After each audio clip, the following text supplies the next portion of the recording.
माघ महात्म्य का 5वां अध्याय। दत्तात्रेय जी कहते हैं कि हे राजन, एक प्राचीन इतिहास कहता हूँ। भृगु वंश में ऋषिका नाम की एक ब्राह्मणी थी जो बाल्यकाल में ही विधवा हो गई थी। वह रेवा नदी के किनारे विंध्याचल पर्वत के नीचे तपस्या करने लगी। वह जितेंद्रिय, सत्यवक्ता, सुशील, दानशीलता तथा तप करके देह को सुखाने वाली थी। वह अग्नि में आहुति देकर उच्च व्रति द्वारा छठे काल में भोजन करती थी। वह वल्कल धारण करती थी और संतोष से अपना जीवन व्यतीत करती थी। उसने रेवा और कपिल नदी के संगम में 60 वर्ष तक माघ स्नान किया और फिर वहीं पर ही मृत्यु को प्राप्त हो गई।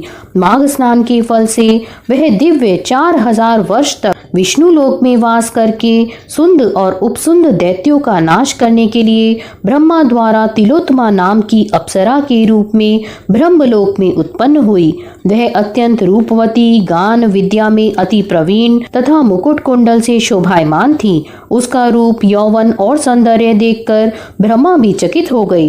वह तिलोत्तमा रेवा नदी के पवित्र जल में स्नान करके वन में बैठी थी। तब सुंद व उपसुंद के सैनिकों ने चंद्रमा के समान उस रूपवती को देखकर अपने राजा सुंद और उपसुंद से उसके रूप की शोभा का वर्णन किया और कहने लगे कि कामदेव को लज्जित करने वाली ऐसी परम सुंदर स्त्री हमने कभी नहीं देखी।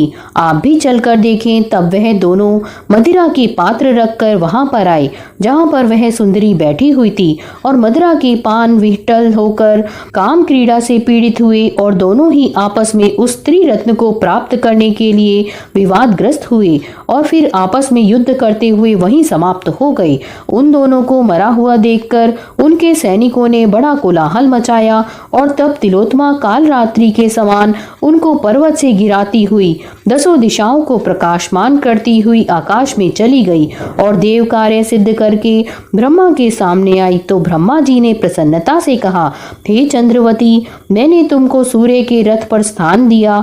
जब तक आकाश में सूर्य स्थित है, नाना प्रकार के भोगों को भोगो। सो हे राजन, वह ब्राह्मणी अब भी सूर्य के रथ पर माघ मास स्नान के उत्तम भोगों को भोग रही है। इसलिए श्रद्धावान पुरुषों को उत्तम गति पाने के लिए यत्न के साथ माघ मास में विधि पूर्वक स्नान करना चाहिए। यहाँ पर माघ महात्म्य का 5वां अध्याय पूर्ण होता है। अगर आपको ये पसंद आया है तो इसे लाइक करें और अपने फ्रेंड्स के साथ शेयर करें। धन्यवाद।